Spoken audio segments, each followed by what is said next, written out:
So it's like this negative feedback loop, and it keeps you in that depressed state of mind. And solutions are not good enough. You turn away from solutions. You turn away from people that want to help you, and you just sink deeper and deeper and deeper into your hole. So when you're around someone like that, and when that person is your romantic partner, or your wife, your spouse, your husband, or your business partner, right? You're going to obviously naturally try to help them. They're just going to pull you down.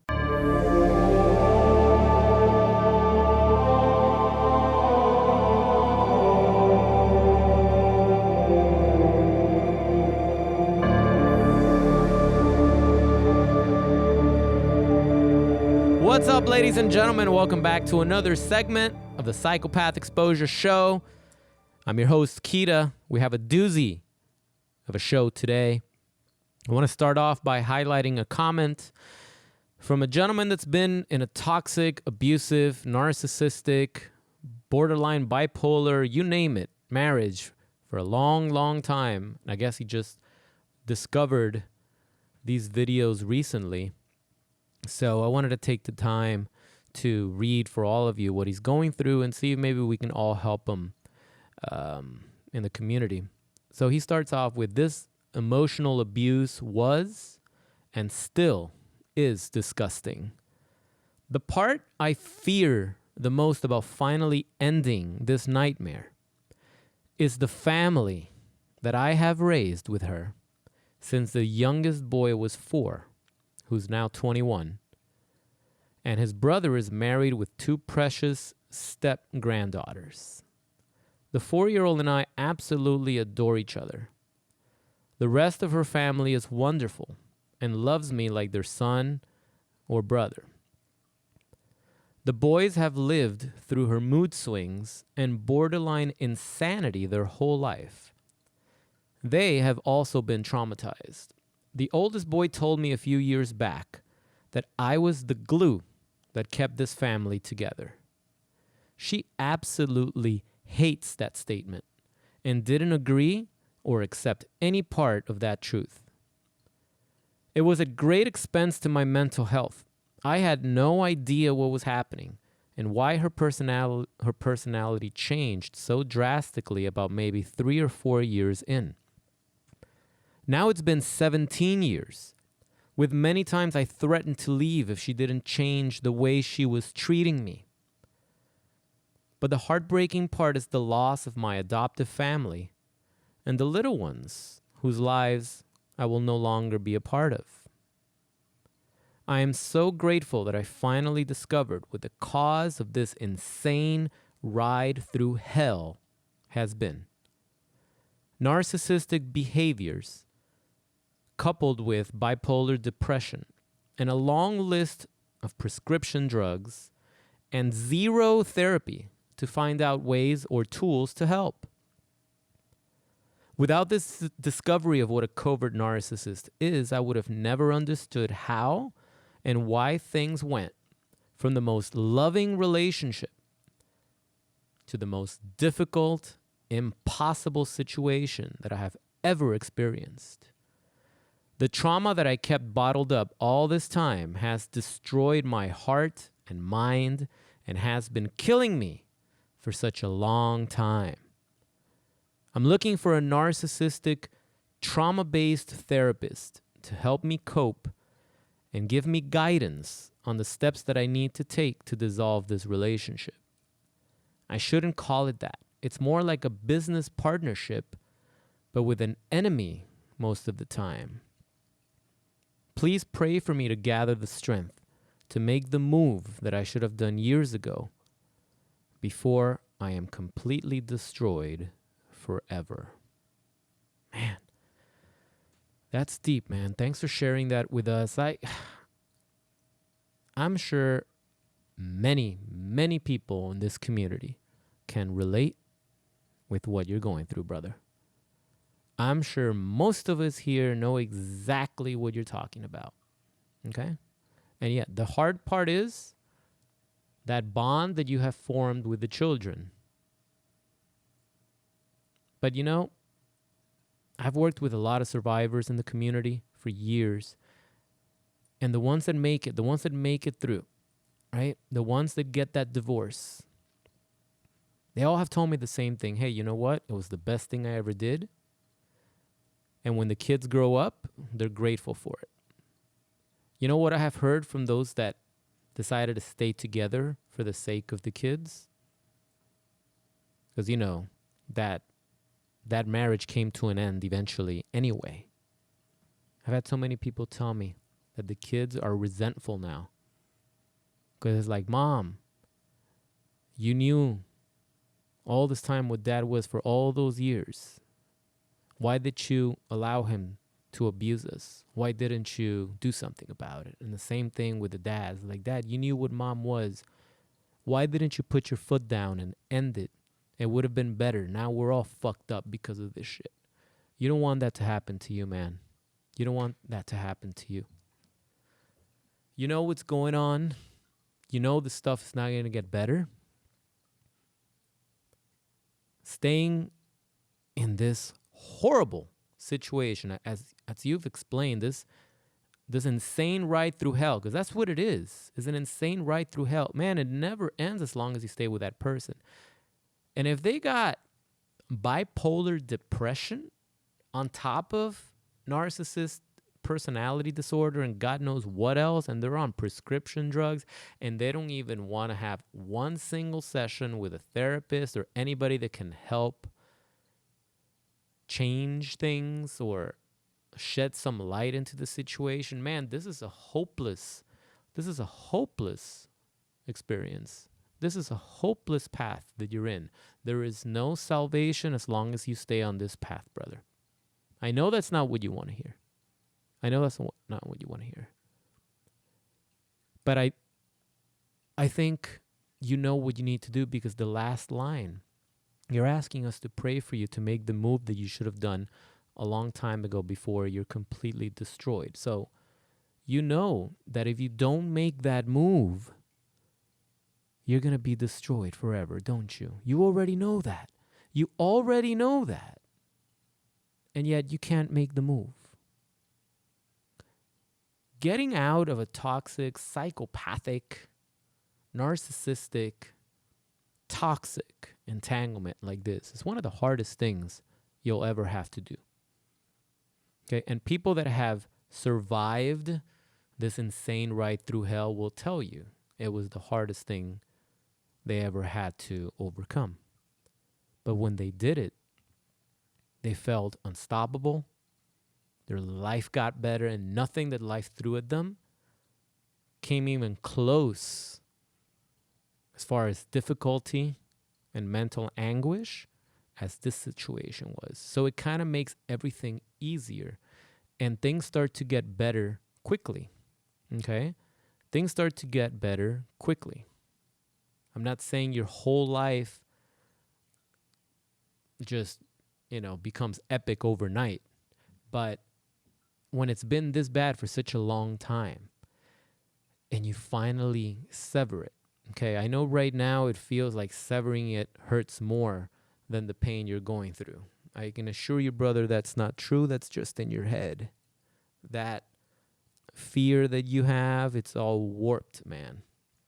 When you finally do what must be done, you're going to feel relief, okay?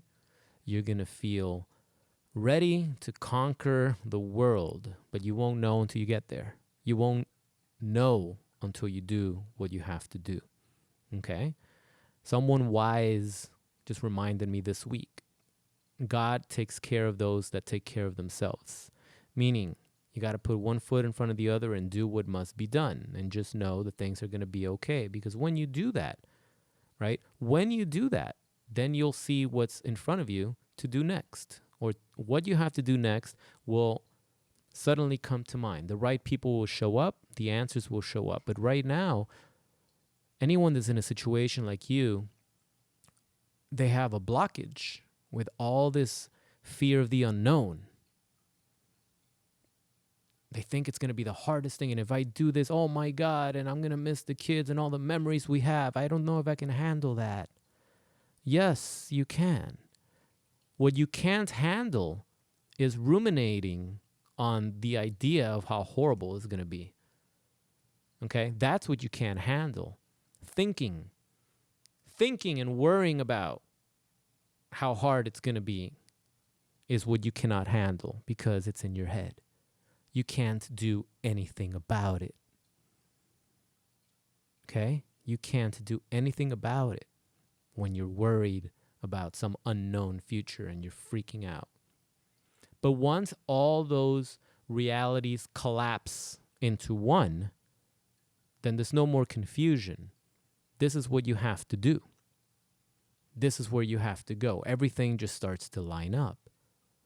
But right now, you've been in this hell for what, 17 years? That's all you know. All you know is 17 years of hell with this person that has made your life a living hell. That's all you know. So the brain cannot fathom something good coming out of leaving the abuser. Even though all of us here will tell you that's exactly what you got to do and it's common sense to us at this point, for you, it's like, I don't know what to do. I can't leave her even though she's killing me, right? There may be a little Stockholm syndrome in there, right? There may be a little bit of a trauma bond in there, right? Probably a little bigger than that, right? But you got to do what you got to do now because the situation's not going to change unless you make a change, brother. What are you waiting for? Who are you waiting for to come save you? Do you think she's just going to get better and things are going to work out? Because it's been this way for 17 years. The odds are against you. If you're betting on that, the odds are against you and you're not going to win.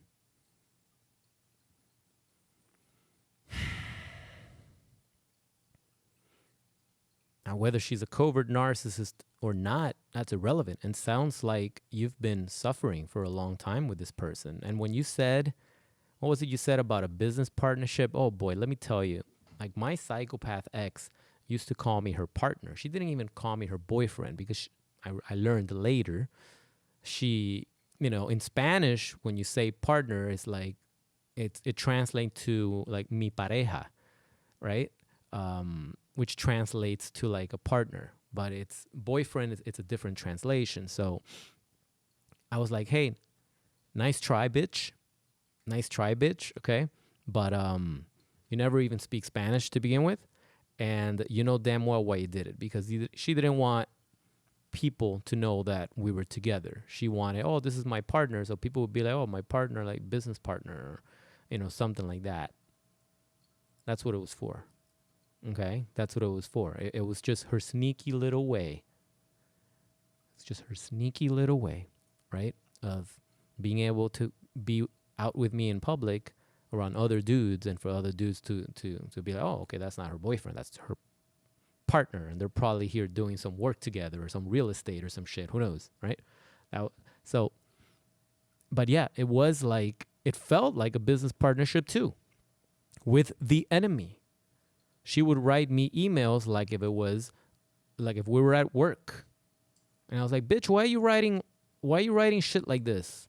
When we were having a problem, and I would text or whatever, trying to talk things out, there came the business professional responses, which were just cold, disconnected. And I was like, dude, this ain't a business partnership. Why are you talking to me like that? Right? And that just goes to show how disconnected these narcissists are to you. They're completely detached. And when you're dealing with someone that's bipolar and bipolar depression, man, even without the narcissism, that's horrible, man. Those are some low vibrations. Like I remember, look, we're not always happy. We're not always excited. We're human. We go through things, okay? But when you're around someone that's always depressed, it just brings you down, right? It makes the sunniest days seem gloomy and rainy and cloudy, right? You can't be around someone like that for long. Before you know it, you're depressed all the time. Okay? And then the brain starts to associate happiness with depression because you're in a good mood and you're happy, and then you come along to her and she just brings you down. So eventually the brain puts that together and says, okay, when I'm happy, I immediately feel sad. Even though she's the one that's causing it, brain doesn't know better. It just says, I feel happy, and then it turns to shit. I feel happy, and it turns to shit. So then you'll never be happy again. So that's kind of like how depression starts to form. It's a cycle of doom. If you've ever experienced depression, it's really hard to get out of it because all your thoughts that manifest from your feelings of depression are thoughts that lead into more depression. So it's like this negative feedback loop, and it keeps you in that depressed state of mind. And solutions are not good enough. You turn away from solutions. You turn away from people that want to help you, and you just sink deeper and deeper and deeper into your hole. So when you're around someone like that, and when that person is your romantic partner or your wife or your spouse, your husband or your business partner, right? You're going to obviously naturally try to help them. They're just going to pull you down. Before you know it, you're both fucked. Because they don't want to get better. She doesn't even want to go to therapy. She wants to take pills. And those pills, as you know, have side effects. And those pills get you addicted.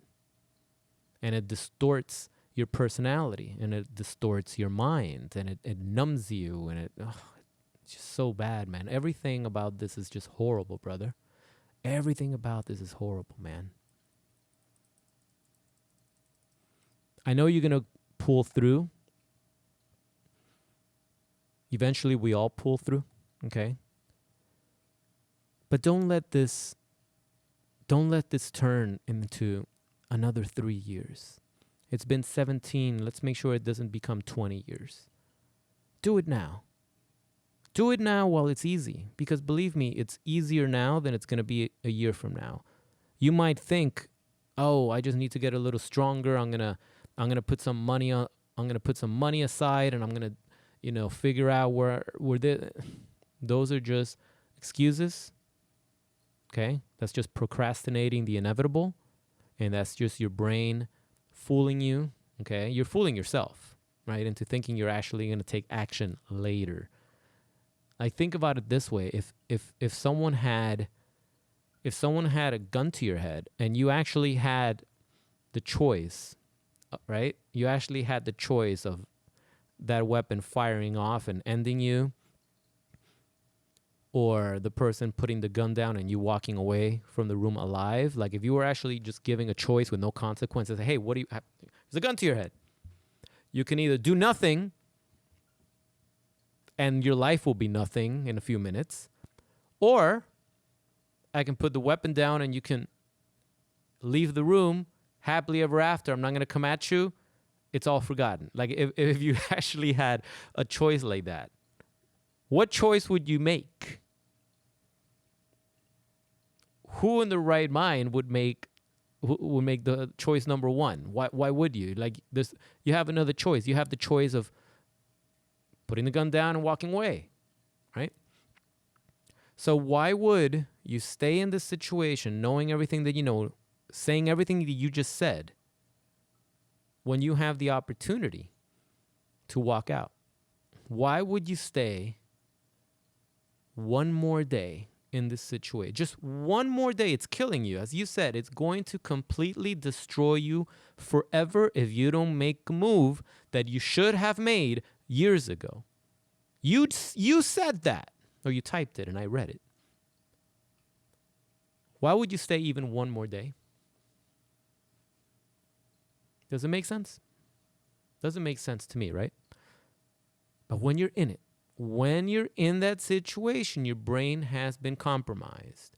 When you're in that situation, you are conditioned to continue making the wrong choice time and time again because your brain cannot see past the 17 years of hell that you've been through. It cannot see it. You need guidance, brother. You need someone that's going to call you out and tell you how it is and hold you accountable. But at the end of the day, it's up to you.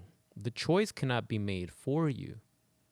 I'm just letting you know you're not alone in this, bro. We're all rooting for you. We all want you to make the choice that we all know needs to be made. But you gotta make it. And you gotta walk that path. And the moment you take that first step, the next step will be revealed. I can promise you that, bro. I can promise you that. I remember when I bungee jumped. I remember when I skydived. And right before you do it, right before you jump, you're like, are you out of your mind? Like, what the heck am I doing? There's no way. No way. And every cell in your body is telling you, don't do it. And then you do it. And within split second, not even 1 second. We all know how fast 1 second goes, but in a situation like that, 1 second is too long. Within a split second, you're experiencing bliss because there's no more worries. There's no more anxiety. You jumped, right? You don't have to entertain the idea of whether I should jump or not. If I jump, this might happen. If I don't jump, I'm a coward and I wasted my money and I look dumb and everyone's having a good time and I'm still stuck up here. But if I jump, oh my God, the parachute might break. The bungee cord might break. I might smash my face.